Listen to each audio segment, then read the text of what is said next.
I have been asked to review this book, Companions in Suffering by Wendy Alsup.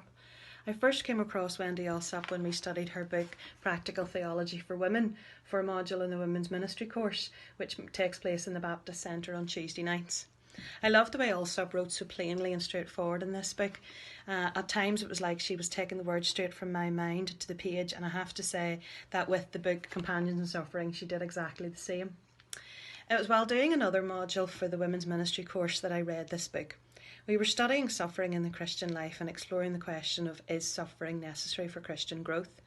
As I read around this issue, I once again was drawn to Alsup's down-to-earth style of writing, in that it was heartfelt, as she has gone through many sufferings from church disagreements, a breakdown in her marriage and multiple health concerns, but also that she did not wallow in these, but gave biblical teaching along with practical strategies to, as she put it, keep limping forward in your sufferings.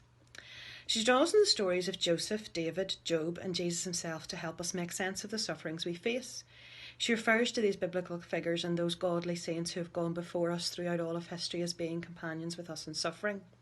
She explains how suffering is not something that is unique to one person, but that we all face suffering and that we can learn from these companions, but that also as a local church we need to be companions with others when they go through suffering. I want to read one section which really stood out for me, although as you can see I have dog-eared quite a few pages of note.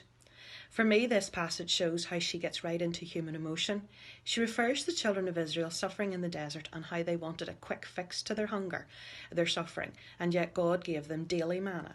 She highlights that they had to rely on God every day for food, and applying that to her period of pain, she says, I didn't want to be utterly dependent on nourishment from God day by day, hour by hour. I wanted to stock up on faith and confidence, on joy and peace.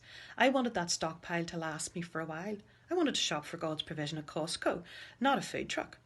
But whatever peace or hope I found on any given day seemed to be eaten by worms within 24 hours. I reached the end of myself every day, sometimes twice a day. I felt guilt for the fleeting nature of my hope and joy. When I found encouragement, why couldn't I hang on to it for an extended period of time? What was wrong with me? But over time, I learned the lesson of daily manna. Though I want to be independent and somewhat strong on my own, my losses and ongoing needs have exposed that I am a very needy child of God. But I no longer feel guilt that I need the same lessons and the same provision over and over in my walk. No, that is exactly as God intends. The stresses and losses associated with exile from a land or loved one you formerly relied on are the places where this daily need for God is exposed. For me, this has been a good thing. I think this shows her easy way of explaining how we all feel at times, but that we need to rely on God daily, sometimes even hour by hour, as she says. I would definitely encourage you to read this book, although I'm sure Gail would encourage you to do so while doing the Women's Ministry course. But if you are suffering or want to know how to help others who are, then this book is a great read. It also includes study questions at the end of each chapter for individual or group reflection, and so it would be a great book for small groups as well. So, Companions in Suffering by Wendy Alsup, definitely a very good read. Thank you.